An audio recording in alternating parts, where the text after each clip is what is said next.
Je suis trop contente. Mon gars dit qu'il va m'emmener une surprise aujourd'hui. Donc, je suis allée au coiffeur parce que tout à l'heure, là, je ne ressemblais à rien. Donc, moi, je suis prête. Il faut recevoir les surprises avec un, tu vois, dans la beauté et tout ça, là. Attends, la porte s'ouvre. Je pense que c'est lui. Hey, baby. How are you? Hey, You told me you're going to bring me a surprise. I'm ready. Yeah, I did. Here. Got you chocolate. What the fuck is that? Ça, c'est quoi? Tu es fou, quoi? Tu penses que moi, je ressemble à du chocolat? Prends ton truc de merde, là-bas. Imbécile. Tu te fous de moi ou quoi? No, I got you this too. Oh. Tu m'as acheté une voiture. Oh, tu sais, hein, j'ai une journée difficile. Je suis fatiguée, je suis un peu sur tension. Là, mon patron m'a énervé aujourd'hui. Hein. Oh, merci. Hein. Hi everyone et bienvenue sur ma chaîne YouTube. Alors aujourd'hui nous allons parler des 5 langages de l'amour. Qu'est-ce que c'est? Avant que je continue, n'oublie pas de t'abonner sur ma chaîne, de cliquer sur la petite cloche, de poster des commentaires et le plus important, de le partager sur tes réseaux sociaux. Alors, le premier langage de l'amour, c'est les paroles valorisantes. Tu as sûrement entendu ton partenaire ou même un ami te dire « Ouais, tu me fais jamais de compliments, tu es tout le temps en train de me critiquer. » Ou alors qu'elle va te demander « Est-ce que tu m'aimes? Est-ce que tu me trouves belle? » En fait, ce genre de commentaire, ça veut dire que son langage de l'amour, c'est les paroles valorisantes. Donc, comment tu dois t'y prendre?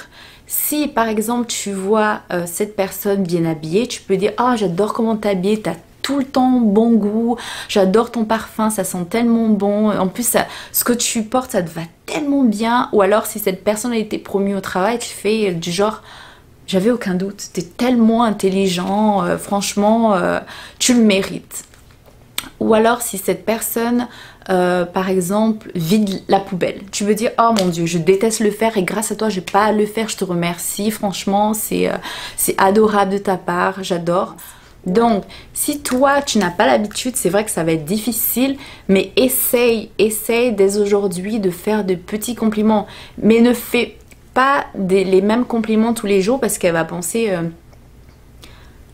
elle n'est pas sérieuse. Oh, il n'est pas sérieux, il me dit tout le temps la même chose, franchement c'est bon quoi. Elle va juste écouter, elle fait ouais, ah ouais c'est bon. Donc voilà, il faut faire attention à ce que tu dis. Par exemple si vous vous disputez et que tu lui dis des paroles vraiment blessantes, même si elle te pardonne, ça va toujours revenir en tête parce que les simples paroles que tu lui dis lui font vraiment mal. Si à toi, si c'est pas ton langage de l'amour et qu'une personne va t'insulter, bah à l'heure qui suit, en fait, tu vas oublier. Mais cette personne, si vraiment ce sont les paroles valorisantes, elle va vraiment le prendre à cœur et ça va vraiment lui faire de la peine. Donc, il faut vraiment faire attention à ce qu'on dit. Si ton partenaire ou ta partenaire, son langage de l'amour, ce sont les paroles valorisantes.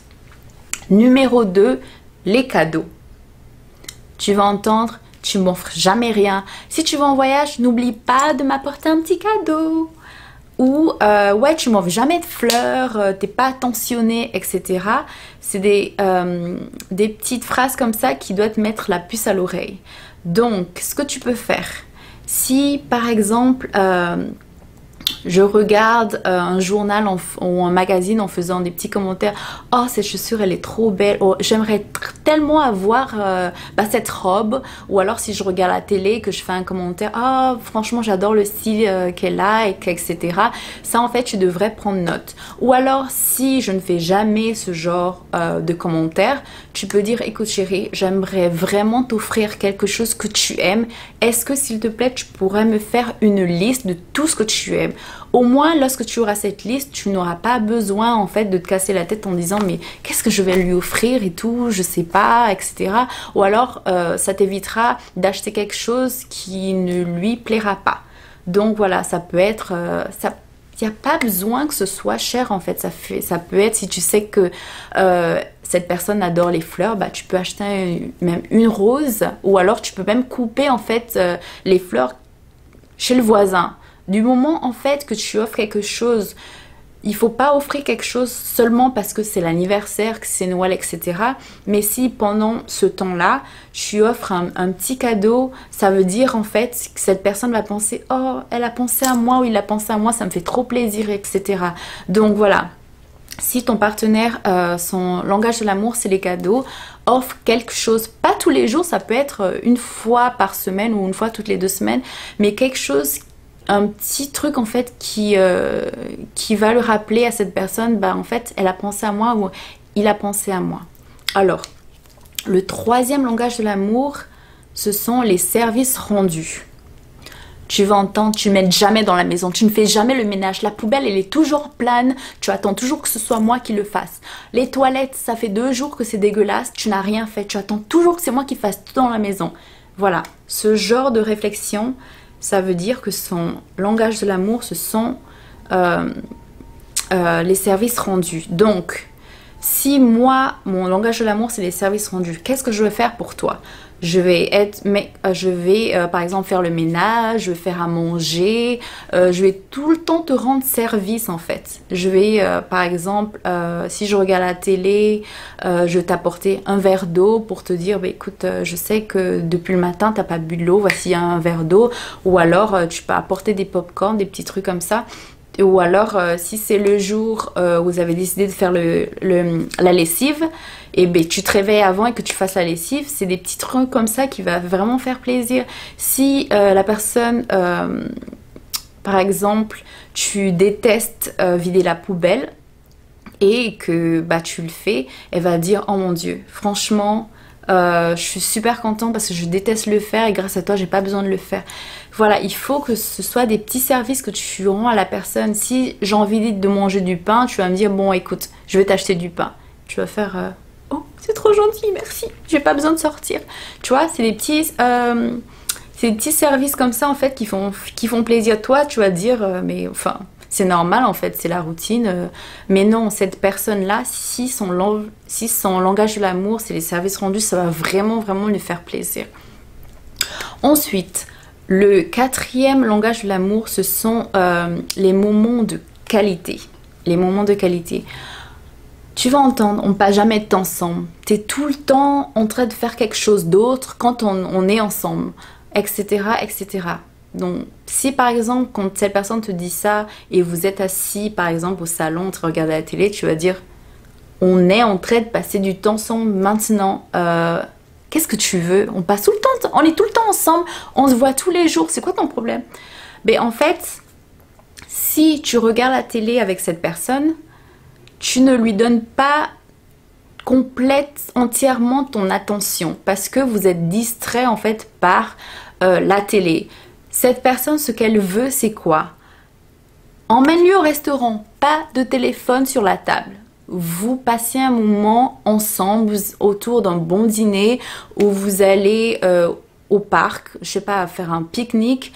Il ne faut pas qu'il y ait de distraction. Donc, pas de télé, pas d'amis, pas de téléphone. C'est juste un moment que vous allez passer ensemble. Donc, le fait que vous regardez la télé ou alors que vous êtes ensemble tout le temps, même avec des amis, pour cette personne, ce n'est pas des moments de qualité. Donc, faut pas confondre. Je suis sûre que tu as déjà entendu ça. Oh, on passe jamais de temps ensemble, etc., etc. Ouais, c'est en fait cette personne, voilà, c'est son langage de l'amour. Le 5e langage de l'amour, c'est le toucher physique. Tu vas entendre. Tu me masses jamais. Tu me prends jamais la main. T'as honte de moi ou quoi? C'est... attends. En fait, voilà, c'est... ça veut tout simplement dire que son langage de l'amour, c'est le toucher. Donc, ce que tu peux faire, c'est par exemple faire un bisou, je sais pas, sur le cou, vous tenir la main, même si c'est pas ton truc, que voilà, c'est vraiment pas ton truc, t'as pas été élevé comme ça ou t'es pas habitué comme ça et que toi ça t'énerve. Bah, essaie de faire, si tu aimes vraiment cette personne, essaie de faire cet effort. Tu lui prends la main, même si vous êtes par exemple dans un endroit public, juste le fait de mettre, je sais pas, la main sur l'épaule ou alors autour des hanches, ou en fait il faut tout le temps que cette personne ait un contact physique. Ça veut pas dire que voilà, 24 heures sur 24 tu dois toucher cette personne, etc. Mais c'est juste en fait des petits mouvements en fait qui va rendre cette personne super heureuse. Donc En général, lorsqu'on est en couple avec quelqu'un, c'est rare en fait lorsque on partage le même langage de l'amour. Donc il faut vraiment être attentif aux plaintes que cette personne fait. Il faut vraiment, même si c'est dur pour toi de faire ce que toi t'as pas l'habitude de faire, mais si tu aimes vraiment ton partenaire, bah t'es obligé de faire l'effort. Donc voilà. J'espère que cette vidéo vous aura plu. Et surtout, n'oublie pas de t'abonner, de poster des commentaires et de partager sur tes réseaux sociaux. Voilà, j'espère que ça vous aura plu et que vous reviendrez voir ma prochaine vidéo. Bye! Tu vas où? Est-ce que je t'ai dit que c'est fini? Alors, le sujet dont je viens d'aborder aujourd'hui, ça a été écrit par Gary Chapman. C'est un livre super. Franchement, en plus, si vous le lisez, vous aurez plus de détails à l'intérieur. Ou si vous n'aimez pas lire comme moi, vous pouvez l'écouter. Donc moi, lorsque je conduis pour aller quelque part, qu'est-ce que je fais? Je clique play et j'écoute mon livre. Donc franchement, il est super sympa. Donc je mettrai le lien sur la barre d'infos et je vous recommande franchement de lire. Il est super bien. Voilà. Now, c'est fini. Maintenant, c'est terminé.